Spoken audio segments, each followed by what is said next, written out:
Hello friends, welcome back to my channel fan fiction explained. काफ़ी लोगों ने मुझसे कहा बैकग्राउंड म्यूजिक की वजह से मेरा आवाज़ थोड़ा सा डिस्टर्ब हो रहा है, तो मैंने इस बार नहीं डाला है। आई होप आप लोगों को पसंद आएगा। चलिए मैं शुरू करती हूँ। जैन ईबो की तरफ मुड़ता है और प्यारी सी स्माइल के साथ ईबो के चेहरे पे से उसका मास्क हटाता है, उसके सर पे से कैप हटाता है और उसके बाद ईबो के बाल सॉफ्टली हवा में लहरा रहे होते हैं। इबो इस बात से बिल्कुल प्रोटेस्ट नहीं करता, बिल्कुल मना नहीं करता, क्योंकि वो अपने मेट अपने हस्बैंड पे विश्वास करता है और उसे वो करने देता है जो वो करना चाहता है।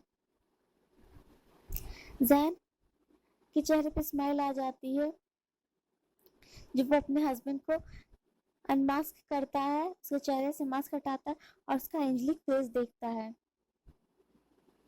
और सभी को देखने देता है कि वो कितना खूबसूरत है, बिल्कुल एंजल की तरह। और वो किसके बिलोंग करता है? तो फ्रेंड्स, वो हमारे जहन को ही बिलोंग करता है। सभी की आंखें बड़ी बड़ी हो गईं और सबने औसम के साथ अपना मुंह खोल दिया। उस ओमेगा के खूबसूरत चेहरे को देखकर किसी को समझ में नहीं आ रहा था। उसका पेरेंट्स तो बदसूरती वाला था ना, तो वो इतना खूबसूरत क्यों है? पर अब सबके मुंह खुले के खुले थे। ऐसा लग रहा था उनके मुंह में जान ही नहीं है, इस तरह से उनका मुंह खुल गया था। जैन अब उन सबको देखकर स्माइल करता है जिनके मुंह खुले हुए थे और जबड़ा मतलब जमीन पे ही गिर गया था मानो। अब वो विस्पर करता है अपने दांत पीसते हुए, क्या तुम लोग को पता चल गया कि क्या सच्चाई है और क्या नहीं? कौन एक्चुअली में बिच है? अगर तुम लोगों ने मेरे अगली मेट को भूल लिया हो तो अपना मुंह बंद करो और दोबारा से कभी मेरे मेट के बारे में ये सब बोलने की कोशिश भी मत करना, वरना मैं दोबारा बिल्कुल नहीं सोचूंगा तुम लोगों की आंखें बाहर निकालने से।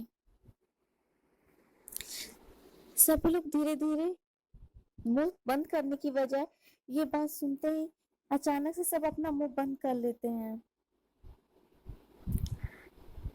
पर उनकी आंखें अभी भी ईबो के चेहरे पे से हटने का नाम नहीं ले रही थी।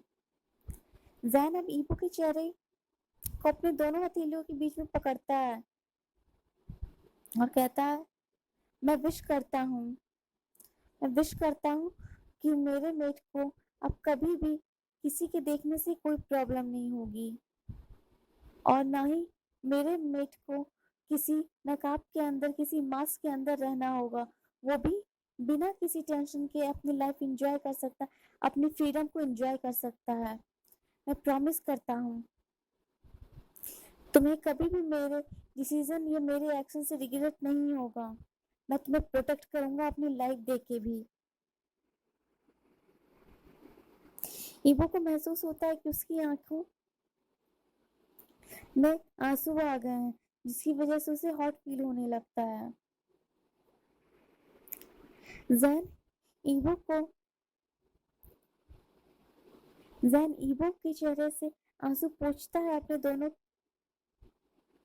हाथों से और ईवो को जैन अब ब्राइडल स्टाइल में कैरी कर लेता है और वो अब कैफेटेरिया से ईवो को लेकर बाहर आ जाता है और सभी लोग को पीछे मूर्ति बना हुआ छोड़ देता है।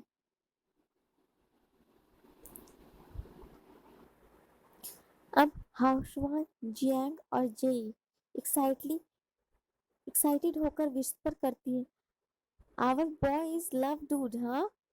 और वो सब हंसने लगते, अपना सर हाँ में हिलाते और ये देखकर उन सबकी आंखों में एक चमक आ जाती है। जैन ईबो को बिल्कुल बेबी की तरह कैरी किए हुए था और जैन के गले में ईबो अपना चेहरा छुपाए हुए था। जैन को पूरे बॉडी में ह्यूज बम्स महसूस हो रहे थे, क्योंकि उसकी मेट की सांसें, उसकी जो गर्म सांसें थी, वो उसे अपनी गर्दन पर महसूस हो रही थी। जैन अबीबो को कार की सीट पे बैठाता है और घर के लिए ड्राइव करता है। रास्ते में वो सो जाता है। जैन एक नजर अपने बगल में बैठे हुए स्लीपिंग ब्यूटी को देखता है। अब वो लोग जैन ईवो को घर लेकर आ गया था। जैन ईवो को ब्राइडल स्टाइल में कैरी करते हुए रूम में लेकर आ जाता है और उसे बेड पर सुला देता है। जैन अभी भी अपनी स्लीपिंग ब्यूटी, अपने मेट को बेवकूफों की तरह देखे जा रहा था। अचानक से जैन का फोन रिंग करता है और जैन उस कॉल को ना चाहते हुए पिक कर लेता है। वो कुछ मिनट तक अपने मैनेजर जाओ चंग से बात करता है, उसके बाद कॉल काट देता है। वो आकर ईवो के फोrehead पे किस करता है और ना चाहते हुए वहां से चला जाता है। 2 घंटे बाद ईवो जाग जाता है और वो देखता है कि वो अपने कमरे में अपने बेड पर सोया हुआ है। वो बिल्कुल उदास हो जाता है जब वो जैन को नहीं देखता है अपने आसपास। पर अचानक से उसकी पूरी बॉडी हीट अप हो जाती है। ईवो ब्लश करने लगता है ये सोचकर कि आज क्या हुआ था कॉलेज में। वो बाथरूम की तरफ भागता है, खुद को शांत करने की कोशिश करता है। एक ठंडे से कोल्ड शावर लेने के बाद ईवो अपने वेस्ट पे एक टॉवेल बांधता है और सीढ़ियों से नीचे आता है क्योंकि उसे भूख लगी हुई थी। उसे बहुत बुरी तरीके से इन सब के बाद भूख लगी हुई थी। ईवो को अजीब लगता है जब वो देखता है घर पर कोई भी नहीं है। वो अपने लिप को बाइट करता है।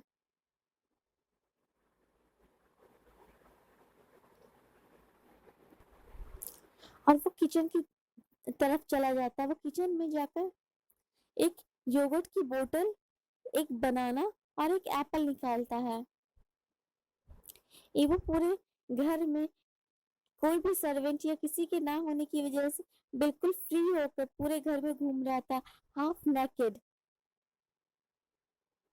सिर्फ उसने अपने वेस्ट पे एक टॉवल रैप कर रखा था। उसने सोचा कोई भी आसपास नहीं है, इसलिए वो इसी तरह से घूम रहा था। और जो भी अंदर आएगा इस ह्यूज मैंसन के, वो पहले डोर बेल प्रेस करेगा।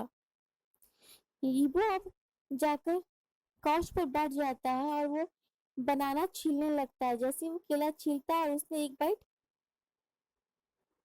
बनाना को मुंह में लिया होता है और दूसरी तरफ एक योगर्ट की बोतल से एक सिप लेता है। वो बच्चों की तरह खिलखिलाकर हंसने लगता है, खुद से ही बात करने लगता है। बनाना और yoghurt is the best combination, yummy. अब ईबो अपने आप से बात कर रहा था और उसने फिर से एक बनाना का स्मॉल बाइट अपने मुंह में लिया और फिर से वो वेट से साउंड निकालने लगा और बच्चों की तरह गिगल करने लगा। वो अब अपने पैरों को हवा में थ्रो करने लगा जो कि सॉफ्ट स्मूथ थे। जब भी वो योगर्ट का सिप लेता, ईबो अपने मील को एंजॉय कर रहा था जो कि बहुत यूनिक था, बनाना और योगर्ट। आप लोग ट्राई करना फ्रेंड्स और बता देना मुझे कितने लोगों को ये पसंद आया। उसने ये महसूस ही नहीं किया कि उसके आसपास कोई मौजूद है जो उसकी बॉडी से बहुत दूर नहीं है, जिसकी आमंड आईज ईवो को घूरे जा रही थी हेड टू टो हंग्रीली। उसका सैलवा मुंह से गैप की वजह से बस गिरने ही वाला था। उसकी फिंगर्स फिस्ट में कन्वर्ट हो जाती हैं उस सिंपल सीन को देखकर। यावे अपने मुंह में एक बड़ा सा बनाना का पीस अपने चेरी जैसे लिप्स में ले लेता है और वो उसे खाने लगता है।